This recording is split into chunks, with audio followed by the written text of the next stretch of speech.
Il est 18 h à Libreville au Gabon et comme chaque soir à la même période, c'est l'heure de votre grand débat du soir. Vous savez, depuis le début de la semaine, on parle de l'éducation. Aujourd'hui, nous allons nous intéresser au coût de la scolarité, notamment avec la rentrée scolaire qui a débuté le 1er septembre. Le coût du trousseau scolaire, un véritable casse-tête pour les familles chaque année. Messieurs, Mvemba Emmanuel, président de l'Union syndicale des enseignants du Gabon, et M. Eban est là, maître assistant CAMES en philosophie politique, sont mes invités. Messieurs, merci d'avoir accepté notre invitation. Merci beaucoup. Merci. Alors, M. Mvemba, je me tourne vers vous, vous qui êtes le président de l'Union syndicale des enseignants du Gabon. Cette question du coût du trousseau scolaire, vous en connaissez certainement un rayon vous-même, d'ailleurs parent d'élèves. Tout de suite, quand on parle du coût du trousseau scolaire, on va essayer de détailler, on va parler du trousseau scolaire, donc les manuels, les livres, les cahiers, tout ça. On va parler de la tenue scolaire également. On va parler de la scolarité, puisqu'on va inclure dans notre débat les établissements privés, parce qu'il n'y a pas que les établissements publics, il y a également les établissements privés. Monsieur Mvemba, on parle du coût du trousseau scolaire au Gabon, un véritable casse-tête pour les familles chaque rentrée scolaire. Effectivement, vous faites bien d'en parler parce que nous sommes en période de rentrée scolaire et j'ai presque envie de dire en tant que président de l'USEG que c'est une question qui est entretenue par les gouvernements successifs, entretenue par les opérateurs économiques. Et pour y sortir, je crois qu'il y a fondamentalement une approche. L'approche, c'est de réunir l'ensemble des partenaires sociaux. J'ai envie de dire les parents d'élèves, les partenaires sociaux, les syndicalistes et le gouvernement pour en débattre afin de définir l'approche à adopter. Pourquoi? Parce que nous sommes dans une économie libérale et chacun fixe ses prix. Et malheureusement, c'est la jeunesse qui en pâtit. D'accord, on en reviendra justement quand vous parlez d'être entretenu. Vous allez peut-être revenir sur cette expression, nous expliquer qu'est-ce que vous entendez par là. Les fournitures scolaires, monsieur Eban est là. Font-ils partie des dépenses courantes ou des dépenses exceptionnelles? On parle de l'organisation d'abord des familles avant de voir la responsabilité également de l'État. Oui. Alors, je voudrais commencer mon propos par dire merci. Merci à vous, M. Mapessi, et à Gabon 24, qui nous offrait toujours ce type d'espace pour que l'on puisse éclairer le public sur un certain nombre de questions qui ont trait à la vie en collectivité. Oui, les fournitures font partie, en période de rentrée scolaire, des dépenses, on va dire, exceptionnelles. Ce ne sont pas des dépenses qui sont régulièrement consenties, mais qui interviennent à une période donnée, qui est celle de la rentrée scolaire. Et de ce point de vue, il s'agit des dépenses qui n'ont pas seulement trait aux fournitures. Ces dépenses touchent aux fournitures. Par fourniture, on entend l'ensemble des outils que les établissements demandent aux élèves de se procurer et aux parents d'élèves de se procurer pour garantir la formation de leurs enfants. Donc ça ne touche pas seulement les fournitures, ça touche également les frais d'inscription, le coût de la formation en termes de la durée annuelle, mais également le transport, la cantine et d'autres éléments de ce genre. Donc il s'agit là des dépenses qui ont une certaine périodicité, qui interviennent à un certain moment de l'année, à savoir en l'occurrence la période consacrée à la rentrée scolaire. D'accord. Est-ce que c'est pas, je reste sur vous, est-ce que c'est pas une mauvaise habitude que les parents ont pris que d'attendre justement au seuil de la rentrée scolaire? Aujourd'hui encore, la rentrée scolaire a été fixée et effective depuis le 1er, mais jusqu'à aujourd'hui, vous allez dans les magasins, il y a des parents qui sont là dans les magasins pour tenter d'acheter un livre, un cahier, un cartable. Oui, on peut considérer que cela soit une mauvaise habitude. En principe, dans l'organisation du budget, il faut prendre en compte les aspects prévisionnels. Un budget doit être prévisionnel, un budget doit également être un budget d'exécution. Mais la mauvaise habitude est peut-être liée aussi à plusieurs facteurs. Il y a d'abord peut-être le fait que déjà les lieux de vente, les lieux de commercialisation de ces manuels scolaires ne s'approvisionnent pas généralement plusieurs mois avant. Très souvent, l'approvisionnement est fonction comment je vais dire, de ce qui est en vigueur à un moment donné. Je vous prends un exemple. À la période des fêtes, période de Noël, période de Nouvel An, vous ne trouverez presque plus des manuels scolaires dans les rayons. Il en va de même pour toutes les périodes de l'année. Donc, ils attendent généralement l'approche de la rentrée des classes pour s'approvisionner. Deuxièmement, il y a aussi le fait que des parents qui sont fonctionnaires d'État attendent généralement que les allocations soient positionnées. Et c'est ce qui justifie peut-être le retard dans la mobilisation de certains parents du point de vue de l'approvisionnement. D'accord. Monsieur Vemba, Monsieur Emmanuel Vemba, je vous pose la même question.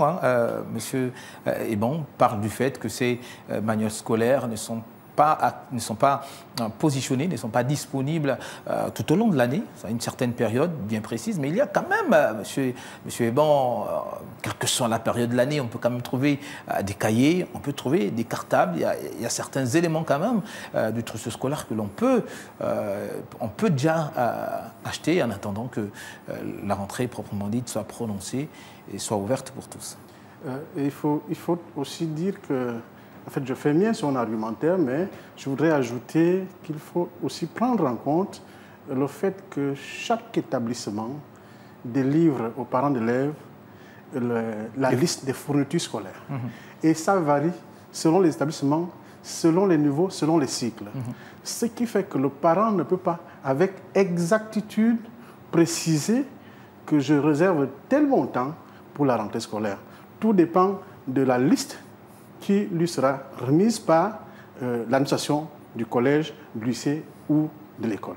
Donc, du coup, certaines écoles ou encore certains établissements en font même un commerce parce qu'on vous délivre une liste, entre guillemets, kilométrique. Malheureusement, tous ces manuels ne vont pas être exploités par l'apprenant.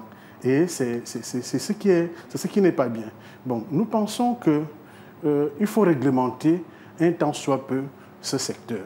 À travers ceux qui sont en charge de concevoir le trousseau scolaire, effectivement, M. Eban le disait tantôt, il faut voir le problème dans un premier temps en amont. Le trousseau scolaire, ce n'est pas seulement les manuels, ce ne sont pas seulement les cahiers, c'est aussi l'uniforme scolaire et tout ce qui transport, les cantines, le transport et même les frais de scolarité. Et à partir de là, le parent ne peut pas se préparer en conséquence. Et nous avons aussi, au niveau de notre société, une diversité de parents. Nous avons des parents, entre guillemets, nantis, d'autres moins nantis, et certains qui sont véritablement, qui vivent dans la précarité. Mais comment concevoir que ces parents qui n'ont pas le montant du SMIC mensuel vont se retrouver avec une liste de trousseaux scolaires qui s'élèverait à plus de 200 000 francs. Comment en sortir? Donc, nous pensons qu'à partir de là, il y a véritablement un travail à faire, mais c'est l'État qui doit pouvoir le faire, qui doit pouvoir associer l'ensemble des partenaires, y compris les opérateurs économiques et les commerçants. D'accord. Vous pensez également, parce que quand on parle de... M. Vemba parlait justement de la scolarité, et quand on sait que cette scolarité varie en fonction des établissements, si on est à 25 000 dans un établissement X, on peut être à 45 000 pour le même niveau, même si après il faut quand même reconnaître que les conditions ne sont pas forcément les mêmes. Là, est-ce que ça ne remet pas au goût du jour justement la problématique de l'équité, de l'égalité de chance également dans l'école gabonaise? Oui. Je suis parfaitement d'accord avec les éléments de langage développés par M. Mvemba. C'est à juste titre qu'il le dit. La disparité du point de vue des frais de scolarité entre les différents établissements en présence à l'intérieur d'un espace territorial donné peut justement poser à nouveau frais la question de l'égalité des chances. L'égalité de chances, c'est l'égalité de tous les citoyens devant la loi. Cela implique que tous les citoyens doivent être traités de la même manière, quel que soit le lieu où ils se trouvent sur l'espace territorial. Or, lorsqu'on se trouve dans une situation où des établissements pratiquent des prix qui sont différents de part et d'autre, cela suscite justement la nécessité d'un questionnement du point de vue de ce que l'on peut appeler ici l'égalité de chance. Et cela met également en difficulté, en lien avec la question du coût du trousseau scolaire, les parents. Prenons un exemple. Un élève inscrit dans un lycée public et un autre inscrit dans un établissement reconnu d'utilité publique, et celui qui est inscrit dans un simple privé. Et alors que les trois sont dans la même classe, mais avec des frais de scolarité différents, ça complique toute l'équation dans la gestion financière des parents. D'accord. Donc la question, vous parliez, M. Mbemba, d'une situation qui était entretenue. Pourquoi vous le dites? Je le dis tout simplement parce que nous l'avons constaté. Nous constatons qu'à chaque fois et chaque début d'année, nous formulons des propositions à l'endroit du gouvernement via le ministère de l'Éducation nationale. Malheureusement, ces recommandations ne sont pas... Des recommandations, des propositions concrètes, sur cette un question exemple des manuels scolaires. Tenez, vous savez qu'il y a quelques années, le gouvernement gabonais avait interdit le paiement des APE, des associations des parents d'élèves. Or, nous constatons, pendant cette rentrée scolaire, que beaucoup de chefs d'établissement exigent maintenant le paiement des APE. Mieux encore, ils les ont relevés 2 fois que ce que nous avons connu il y a 2 ans. Alors, ça veut dire que soit c'est l'État qui est faible, soit l'État cautionne. Donc, c'est pour ça que nous nous interrogeons. Nous pensons qu'un État fort devrait être fort à tous les niveaux. Il s'agit là de l'essentiel. L'essentiel d'un État, c'est la formation de sa jeunesse. Et quand on n'a pas un regard vigilant sur la jeunesse, la formation, l'instruction de votre jeunesse, alors il y a un problème, c'est-à-dire que notre jeunesse est vouée à l'échec. D'accord. Alors, monsieur Ebon est là, voilà, j'y arrive, monsieur Ebon est là. On parle de la responsabilité de l'État sur cette question de coût de transport. Comme je disais, on va aller étape par étape. On va d'abord s'arrêter sur la question des manuels. Est-ce que ce n'est pas du fait également que, j'ai envie de dire, ces manuels ne proviennent pas essentiellement du Gabon, on ne maîtrise pas forcément leur lieu de production. Voilà, leur lieu de production, on ne maîtrise pas forcément la chaîne qui fait que ces manuels arrivent jusqu'à nous. Oui, la question de la responsabilité ou de l'irresponsabilité peut, comme vous le dites à juste titre, peut également être liée à la non-maîtrise totale par le gouvernement, par l'État des sources et des lieux de production de ces manuels. Ça peut se comprendre sous cet angle. Mais il y a également d'autres aspects qui méritent d'être pris en compte, notamment la question de la manière dont ces prix-là sont fixés. Qu'est-ce qui fait que les fournitures scolaires soient parfois si chères? C'est aussi parce que les prix sont parfois fixés dans les lieux de commerce, par les commerçants, mais au gré non seulement de leurs intérêts, mais également au gré des bénéfices qu'ils visent. Donc, sans une orientation qui serait par exemple donnée par le gouvernement.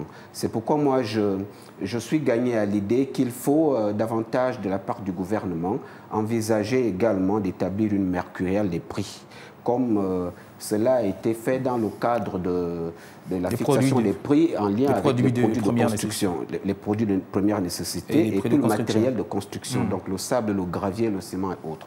Il faut qu'on en arrive. Ça se fait déjà du point de vue de la commercialisation des livres au primaire, les fameux super efficaces. Les prix sont bien homologués, mais il faut également aller beaucoup plus loin pour envisager cela également dans les prix qui touchent, par exemple, aux cahiers, aux outils comme des règles, des stylos, de la gomme et ainsi de suite. Cela permettra non seulement de stabiliser les prix à ce niveau, d'éviter cette cherté qui a tendance à asphyxier les parents, mais également de soulager le coût et le poids de ce prix-là dans la poche des parents d'élèves. Pour soulager le poids des prix, mais au-delà des prix, au-delà du coût élevé du trousseau, du coût du trousseau scolaire, il y a également aujourd'hui la liste parfois trop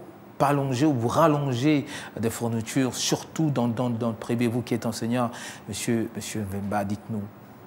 Oui, mais vous savez que nous avons un système éducatif qui n'obéit pas à la réglementation en vigueur.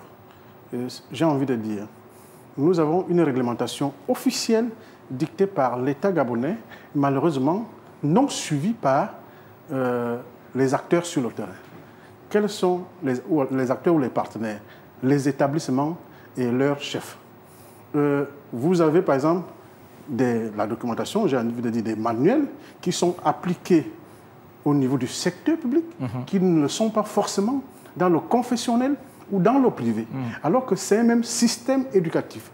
Et nous avons aussi des manuels qui nous viennent de l'extérieur, aux yeux et au su de l'État, sans pourtant réprimer. Et vous savez qu'il fut un temps où j'avais décidé, moi, Mvemba, d'aller sur le terrain, visiter l'ensemble des établissements privés et proposer certains à leur fermeture. Mais j'ai été combattu par l'État, j'ai été combattu par le gouvernement pour dire c'est notre gagne-pain, vous êtes allé chercher quoi là-bas?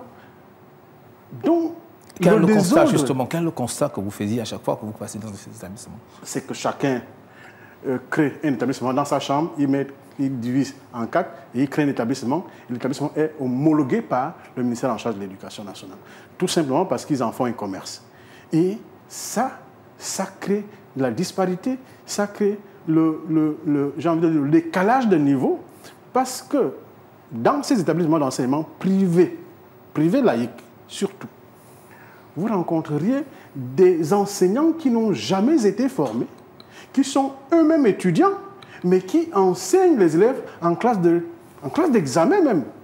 Et comment avoir des résultats probants quand vous avez un tel système qui n'est pas contrôlé, qui n'est pas maîtrisé par la tutelle? C'est très grave. C'est pour ça que nous disons le problème est en amont et non en aval. Il faut regarder le problème en amont quand le gouvernement va décider de réglementer ce secteur. Vous verriez que tout marchera. D'accord. Donc, vous pensiez que finalement, ce n'est que du ressort du gouvernement, que c'est possible de trouver des solutions. Monsieur Mvemba parle d'un système longtemps entretenu. Est-ce que vous partagez forcément cet avis quand on voit justement ces disparités-là? Vous-même, vous avez pris l'exemple que l'on soit dans un établissement ou dans un autre, nous sommes au même niveau. Les coûts ne sont pas les mêmes, mais également dans la liste de fourniture. Parfois, l'enfant qui est en 6e dans un établissement public a un certain nombre limité de fournitures. Ce n'est pas toujours le cas pour ceux qui ont malheureusement les enfants inscrits dans le privé. Quand on sait aujourd'hui que le privé, qu'on ne le veuille pas, accueille beaucoup d'enfants. Il y a des enfants, s'il n'y avait pas l'existence de ces privés-là, qui devaient être assis à la maison.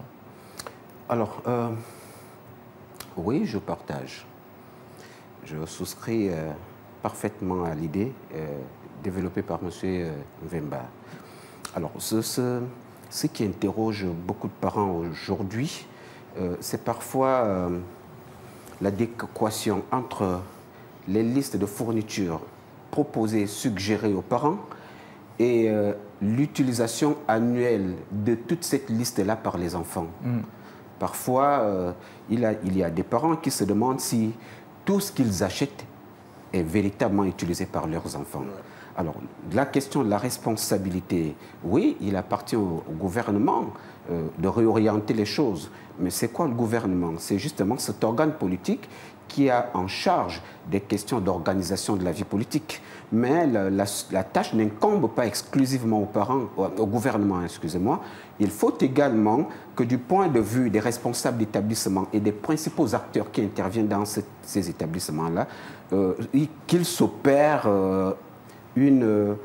j'ai envie de dire, un changement de mentalité qui les oblige à suivre les indications et les orientations donnés par le gouvernement.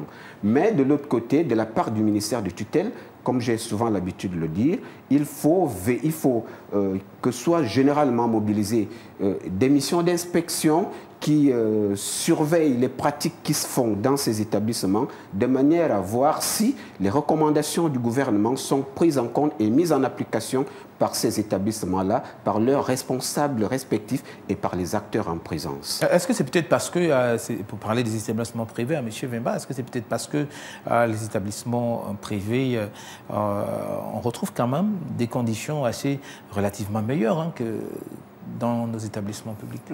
Pas dans tous les établissements. Pas dans tous les établissements. On peut en compter certains. Mais je vous dis que s'il y a enseignement, je ne suis pas sur ce plateau pour faire de la publicité, c'est dans le secteur public. Dans le secteur public, vous avez les meilleurs enseignants. Mais pourtant, on dépense plus dans le privé. Oui, malheureusement, ça c'est la mentalité gabonaise. Vous avez des meilleurs enseignants dans le secteur public, malheureusement, qui ne sont pas bien traités par le gouvernement. Malheureusement, c'est le cas.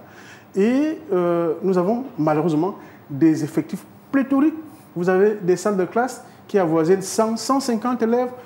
Et comment l'enseignant pourrait mieux dispenser son cours? Est-ce qu'aujourd'hui encore on trouve dans les établissements publics des classes où il y a 150 élèves, M. Vemba? Bien sûr. Allez-y au lycée au Bien-Touré. Allez-y en Zanyon, vous trouverez ce genre de classe. Il y a des classes qui font ce que nous appelions la mi-temps. Parce que tout simplement, c'est des effectifs pléthoriques. Moi, j'ai été en France une année où j'ai trouvé les collègues en train de mener une grève dans le monde de l'éducation. Tout simplement parce que le ratio, c'était 25 élèves par classe. Alors, le proviseur a tout simplement inscrit un 26e élève et l'établissement, tout l'établissement a, j'ai envie de dire, s'est engagé pour la grève. Ça veut dire que les responsabilités, effectivement, sont partagées, comme le disait M. Evan. Il faut une prise de conscience collective venant prioritairement du gouvernement, des partenaires, c'est-à-dire des enseignants, et bien entendu des parents d'élèves aussi, des parents d'élèves. Parce que nous avons aussi des parents d'élèves qui ne suivent pas ce que l'enfant fait à l'école. Malheureusement, c'est un facteur aussi dégradant. Aujourd'hui, vous allez dans le secteur privé laïque, des enseignants qui, je n'ai aucun problème avec le Cameroun, qui vont au Cameroun acheter des manuels, qui viennent revendre ces manuels aux élèves et aux parents, au vu et au su du ministère de l'Éducation nationale, alors qu'il y a une réglementation dictée par... Et le ministère, et bien entendu, sont des membres l'IPN. D'accord. Pour parler justement de cette question, M. Vemba, puisque vous êtes enseignant, permettez-moi de vous poser la question. Je pense que M. Eban également va réagir. Vous, à votre niveau, comment vous faites? Est-ce qu'il y a des actions qui sont menées également par les enseignants, notamment les enseignants gabonais? Vous prenez l'exemple des livres qui sont parfois achetés chez le pays voisin, qui ne sont pas forcément inscrits au programme édicté par le ministère de l'Éducation nationale. Mais ces livres sont quand même demandés à nos enfants et parfois on se retrouve dans l'obligation de les acheter. Moi, j'interviens souvent à deux niveaux. Au niveau professionnel, en tant qu'inspecteur pédagogique, il m'arrive souvent, même si je ne suis pas en mission, quand je rencontre un tel cas, j'attire l'attention. Et si tu n'obéis pas, je vais au ministère, j'attire l'attention du ministère. Malheureusement, au niveau du ministère, ça ne suit pas du tout. Le ministère donne l'impression que les partenaires sociaux sont là pour chercher des problèmes aux enseignants, aux établissements, et même aux parents d'élèves, alors que nous sommes là pour accompagner notre système éducatif à travers le ministère en charge de l'Éducation nationale. Malheureusement, nous sommes pris pour des adversaires. D'accord. Est-ce que là, il n'y a pas un peu de deux poids, deux mesures? On a comme l'impression qu'il y a un système dans un système. Monsieur Eban est là quand certains établissements se permettent, notamment les fondateurs de ces établissements ou alors les enseignants se permettent d'aller acheter des livres à côté, venir imposer justement ces livres au sein des établissements alors qu'il y a une réglementation au niveau de l'Éducation nationale. Il y a des programmes... Justement, il y a une réglementation, vous faites bien de le mentionner. il y a une réglementation, mais il y a également un certain nombre de manuels, ou devrais-je dire des livres, pourrais-je dire des livres, inscrits au programme. Et c'est particulièrement sur cette question-là que je voudrais davantage développer mon argumentaire pour dire qu'en fait, certains manuels, la plupart des manuels utilisés, peut-être pas au primaire, hein, mais davantage au secondaire, dans des disciplines scientifiques respectives, ce sont des ouvrages commis parfois par des professeurs de collège, de lycée aussi en Europe, en France. Moi, je dis souvent aux étudiants que rien n'interdit à un enseignant, à un chargé de cours au lycée, de produire un manuel de philosophie, par exemple, ou de littérature ou d'histoire.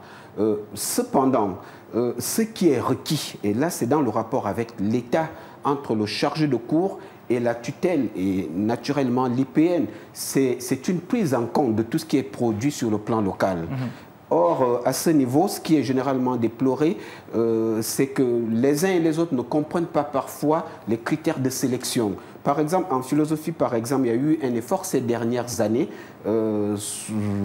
Après, je crois qu'il y a encore de cela 3 ans en arrière, quelques collègues ont été introduits au programme d'enseignement de la philosophie, donc avec à la clé des textes qu'ils ont publiés. Mais ce n'est pas suffisant. Chaque année, des textes sont produits et le fait qu'ils ne soient pas au programme donne l'impression d'un désert au Gabon sur le plan de la production. Donc il appartient plutôt à l'IPN et à la tutelle de s'approprier tous les travaux qui sont produits sur le plan local pour les insérer au programme et faire en sorte que les contenus de ces travaux-là soient dispensés. Ça évitera justement ce que nous sommes en train de décrire là, cette propension pour certains à se donner la petite stratégie d'aller prendre chez le voisin pour venir les imposer ici aux grandes dames et à l'insu du gouvernement. D'accord, on va revenir justement sur cette question des manuels produits par les enseignants et chercheurs gabonais qui malheureusement ne sont pas toujours mis en lumière, pris en compte quand on élabore justement le programme scolaire au niveau du Gabon. Messieurs, on va marquer une petite pause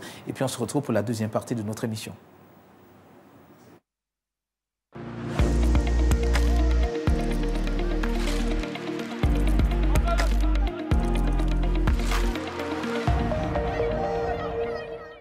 Deuxième et dernière partie de notre émission, le grand débat du soir, axé sur le coût du trousseau scolaire au Gabon. Nous sommes à la rentrée des classes officiellement. La rentrée des classes au Gabon est effective depuis le 1er septembre, donc depuis ce lundi. Avec moi sur ce plateau, Emmanuel Lomeba, président de l'Union syndicale des enseignants du Gabon, et M. Eban est là, maître assistant CAMES en philosophie politique.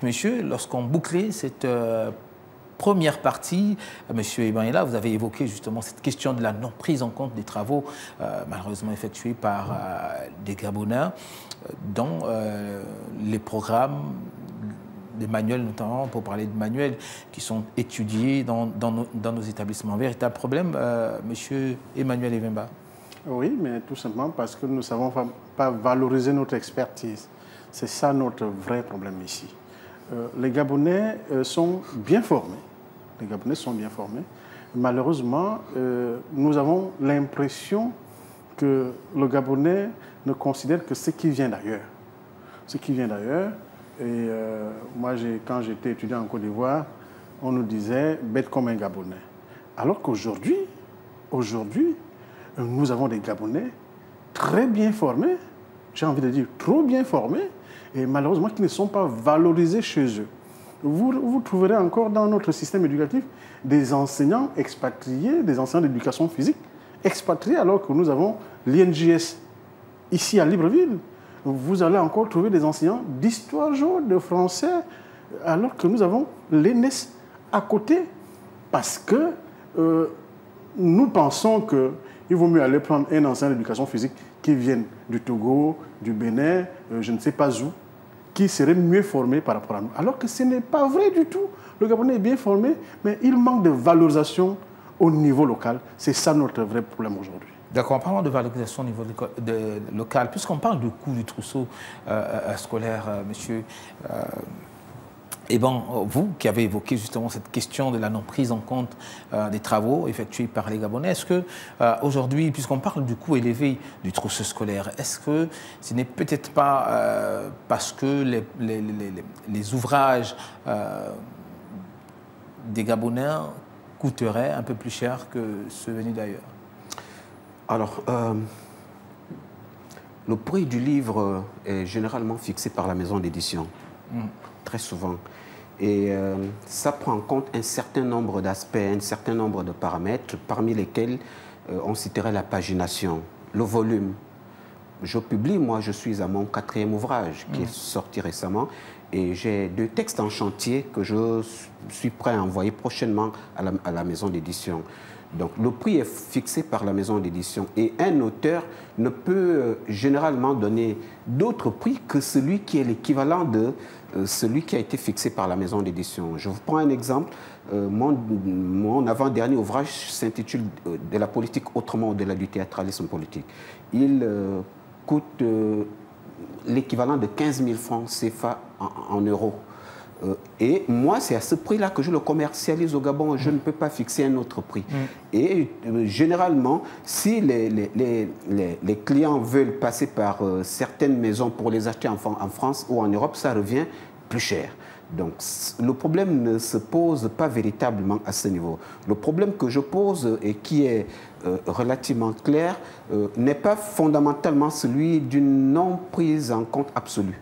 Mais j'ai envie de dire une prise en compte jusque-là partielle. Elle n'est pas encore pleine, elle n'est pas encore véritablement satisfaisante.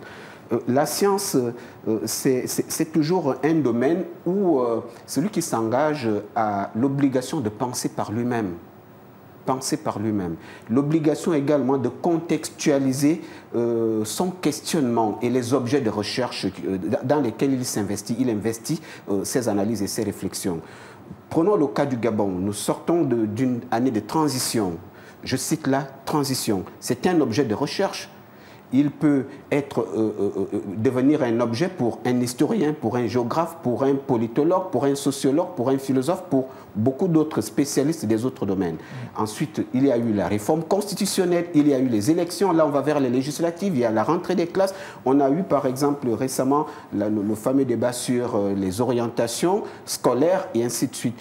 Le président de la République lui-même impulse également un certain nombre d'orientations, à savoir le retour ou le recours aux sources, et la revalorisation de la dignité, la question de la revalorisation de nos cultures, de nos traditions, ainsi de suite. Il s'agit là des objets de recherche qui correspondent à l'actualité. Donc, lorsque des travaux sont produits là-dessus, il appartient plutôt aux organes en charge de valorisation de ces travaux, de se les approprier pour contextualiser les programmes ainsi que les curricula. Or, ce qui se passe, c'est que les gens ont tendance à faire du psittacisme, du mimétisme. On récite ce qui se passe ailleurs, on rabâche ça continuellement 1 an, 2 ans, 10 ans, 15 ans après, alors qu'il y a des travaux adaptés au contexte du moment et donc l'État a besoin pour orienter véritablement la formation des Et là également, M.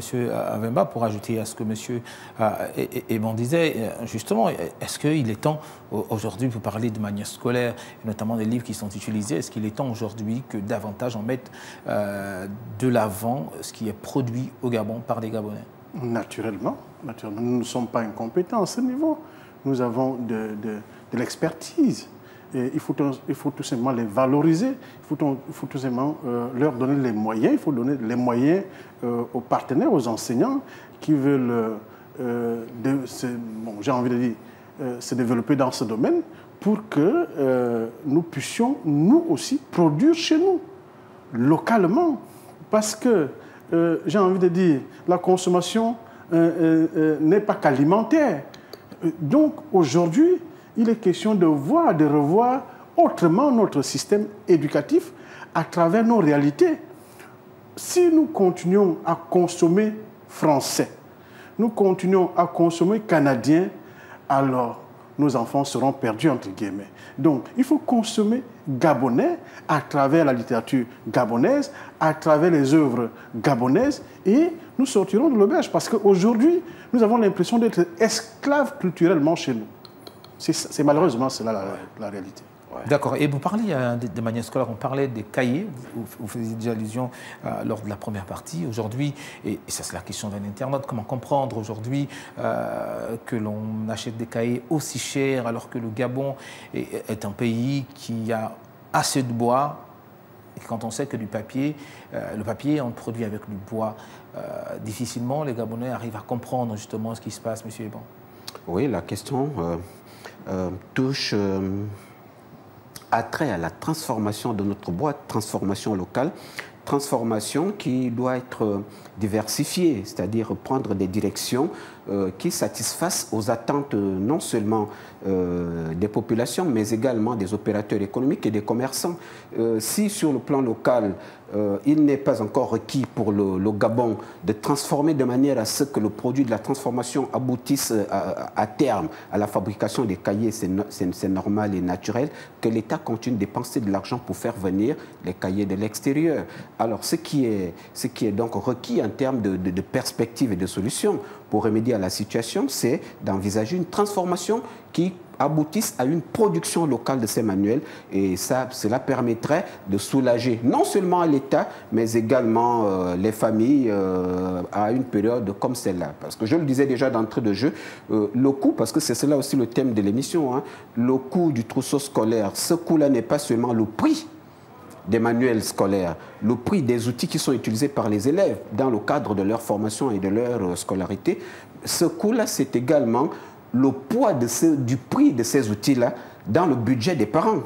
Donc, si la production se fait de façon locale, si la transformation se fait de manière locale, c'est normal que les prix vont baisser de façon considérable et drastique, et cela participera de la satisfaction des intérêts partagés. D'accord, messieurs, on va essayer de parler de la question de la tenue scolaire.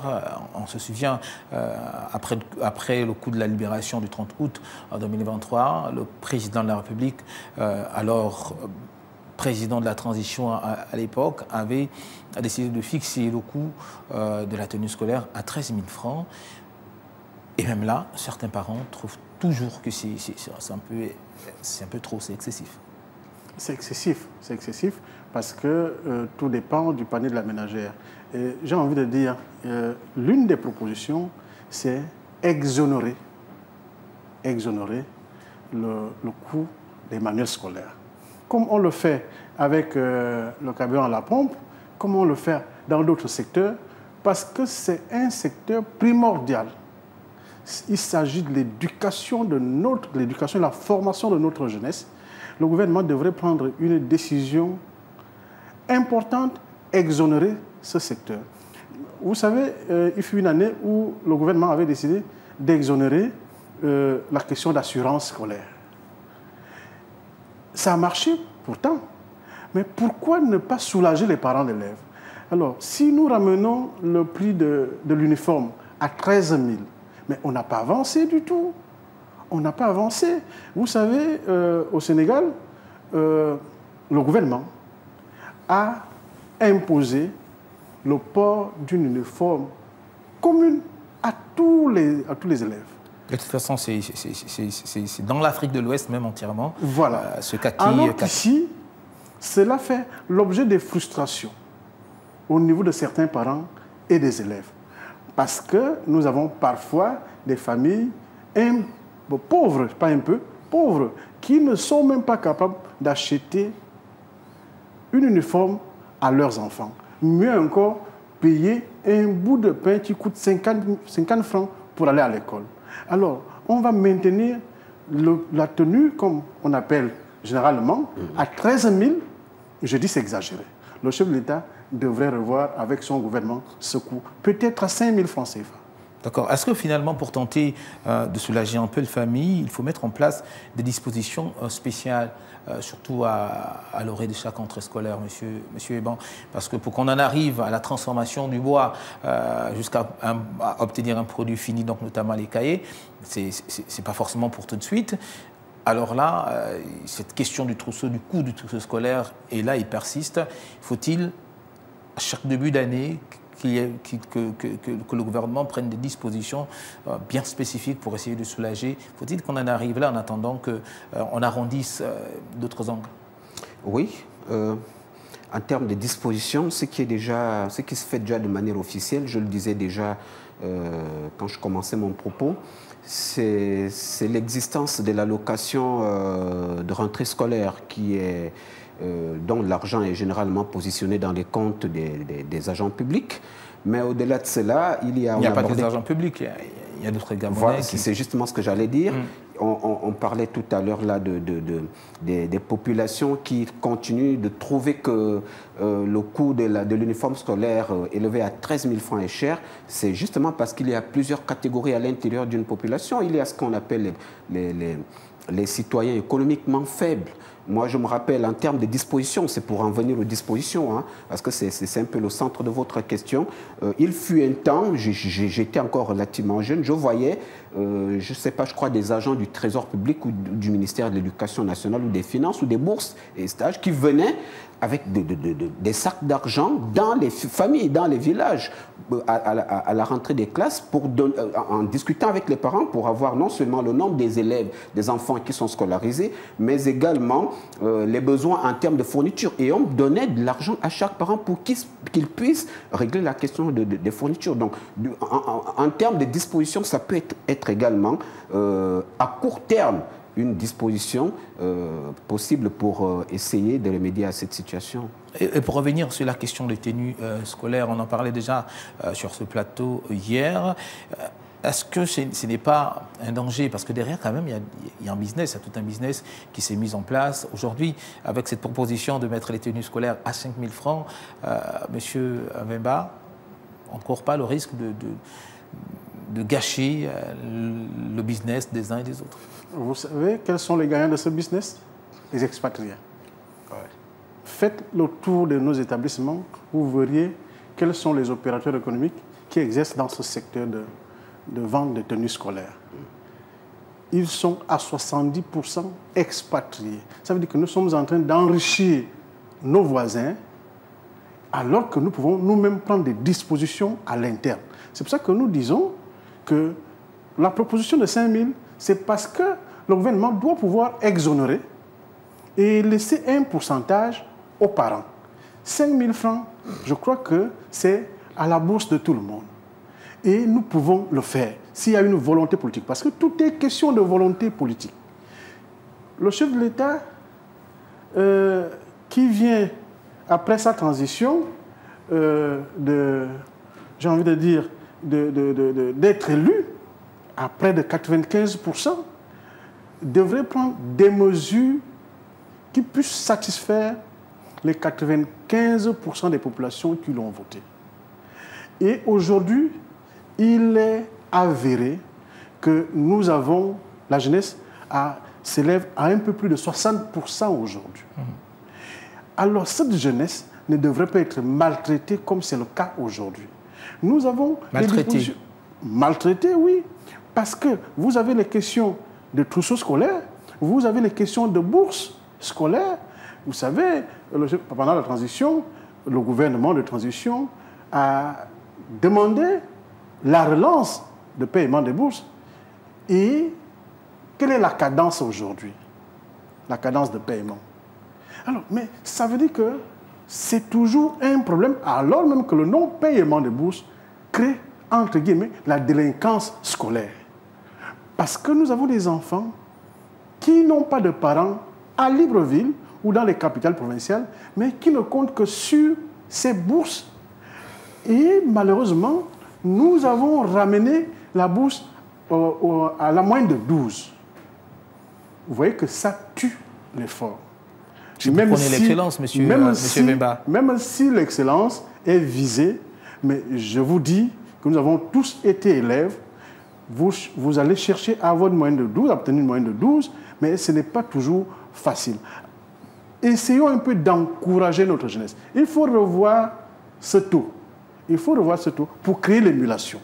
Pour créer l'émulation. Par exemple, à 11 de moyenne, on peut comprendre qu'on ne vise pas la médiocrité. Mais je ne sais pas ceux qui ont pris cette mesure, et tant au gouvernement qui ont proposé cette mesure au chef de l'État, s'ils ont effectué leur scolarité rien qu'avec les moyens de 12. Nous sommes en train de disqualifier... Monsieur Avemba.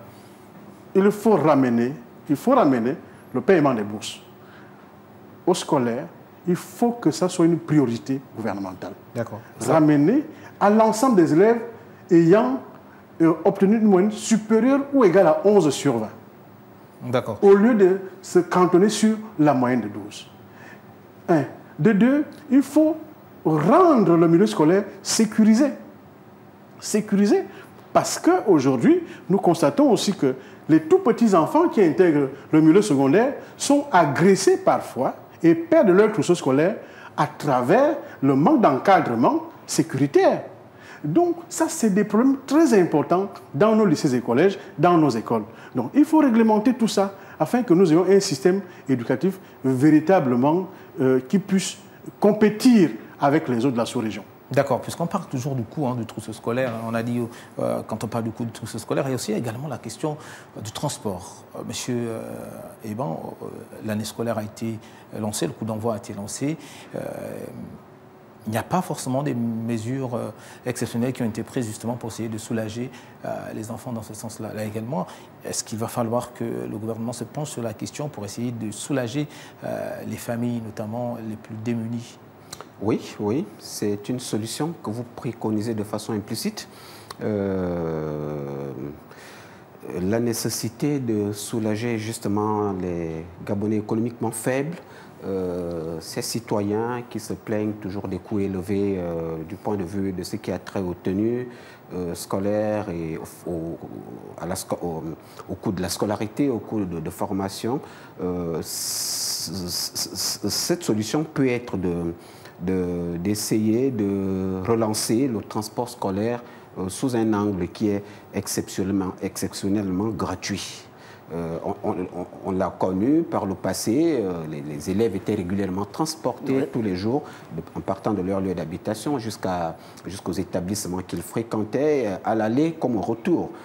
L'État peut, par exemple, prendre la décision de revenir là-dessus, de mettre à disposition de certains établissements, ne serait-ce que les plus éloignés, et à disposition de ces élèves-là des bus disponibles pour le transport scolaire. Ça allégera le poids des dépenses générées par les parents pour soutenir ce transport-là. Un taxi à Libreville par jour, ça prend énormément de l'argent. Si on convertit cela en un mois, en une année, c'est énormément de l'argent. Ça permettrait aux parents de se focaliser sur le strict essentiel, à savoir le coût de la formation, mais également le coût de la scolarité et des fournitures scolaires. Mais l'autre mesure peut également consister pour l'État de repartir vers des établissements, généralement des établissements privés, pour essayer de voir comment diminuer également là-bas le coût de la formation, parce que vous avez des établissements qui pratiquent des prix excessivement chers.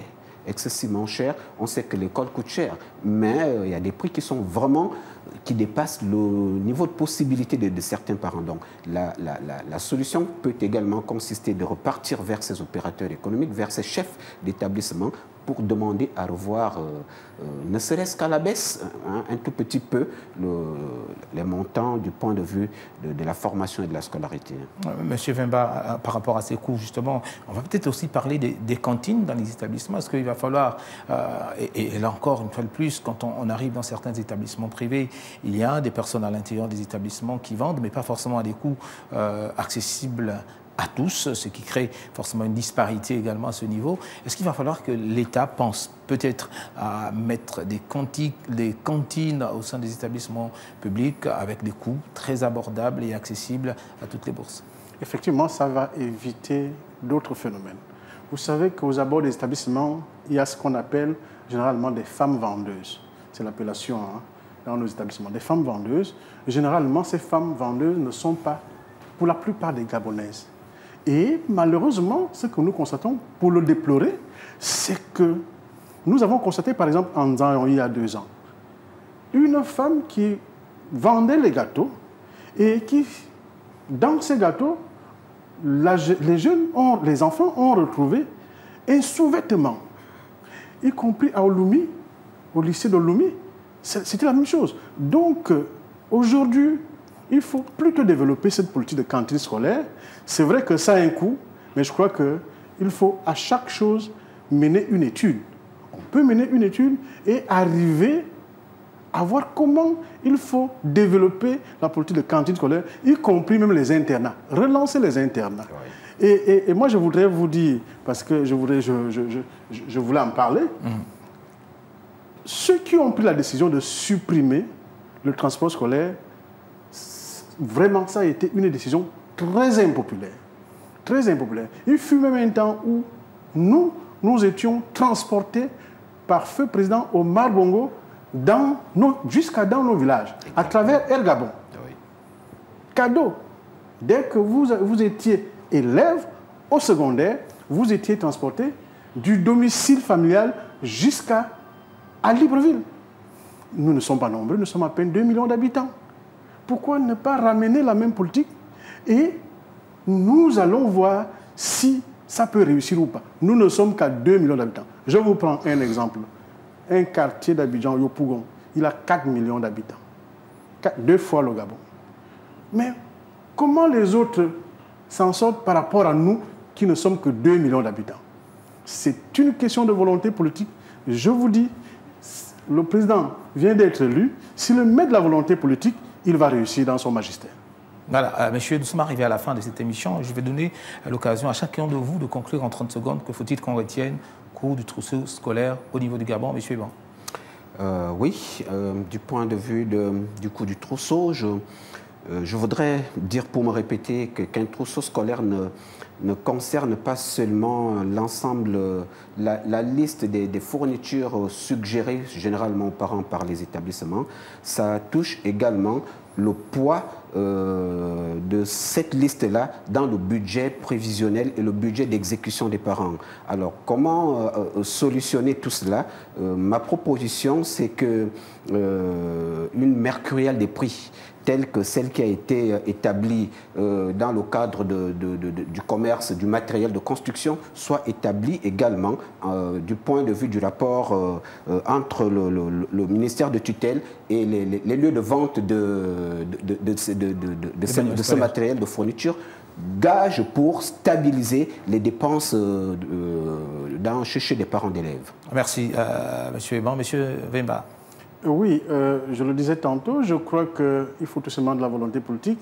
Le trousseau scolaire nécessite un examen particulier et exceptionnel qui va réunir tous les partenaires, gouvernement, partenaires sociaux, parents d'élèves, examiner la question, y compris les opérateurs économiques. Parce qu'il ne faut pas les négliger.